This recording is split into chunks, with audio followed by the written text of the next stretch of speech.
प्राचीन समय की बात है, एक गांव में एक लपसी था, एक तपसी था।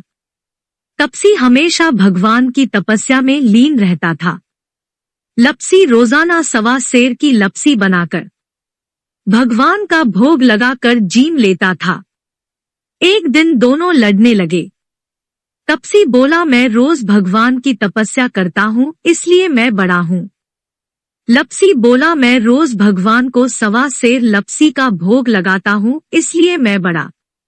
नारद जी वहां से गुजर रहे थे। दोनों को लड़ता देखकर उनसे पूछा कि तुम क्यों लड़ रहे हो। तपसी ने खुद के बड़ा होने का कारण बताया और लपसी ने अपना कारण बताया। नारद जी बोले, तुम्हारा फैसला मैं कर दूंगा। दूसरे दिन लपसी और तपसी नहाकर अपनी रोज की भक्ति करने आए तो नारद जी ने छुपकर हीरे की एक अंगूठी उन दोनों के आगे रख दी। तपसी की नजर जब अंगूठी पर पड़ी तो उसने चुपचाप अंगूठी उठाकर अपने नीचे दबा ली। लपसी की नजर अंगूठी पर पड़ी लेकिन उसने ध्यान नहीं दिया। भगवान को भोग लगाकर लपसी खाने लगा।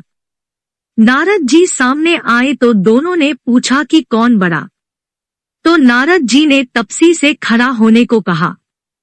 वो खड़ा हुआ तो उसके नीचे दबी अंगूठी दिखाई पड़ी। नारद जी ने तपसी से कहा, तपस्या करने के बाद भी तुम्हारी चोरी करने की आदत नहीं गई, इसलिए लपसी बड़ा है और तुम्हें तुम्हारी तपस्या का कोई फल भी नहीं मिलेगा। तपसी शर्मिंदा होकर माफी मांगने लगा। उसने नारद जी से पूछा, मुझे मेरी तपस्या का फल कैसे मिलेगा। नारद जी ने कहा, यदि कोई गाय और कुत्ते की रोटी नहीं बनाएगा तो फल तुझे मिलेगा। यदि कोई ब्राह्मण को भोजन करवा कर दक्षिणा नहीं देगा तो फल तुझे मिलेगा।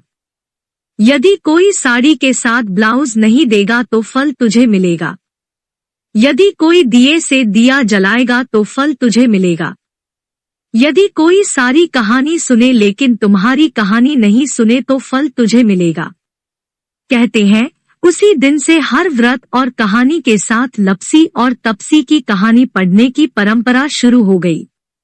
इसलिए ही कार्तिक महीने में भी हर कहानी के बाद लपसी तपसी की कहानी जरूर पढ़ी या सुनी जाती है।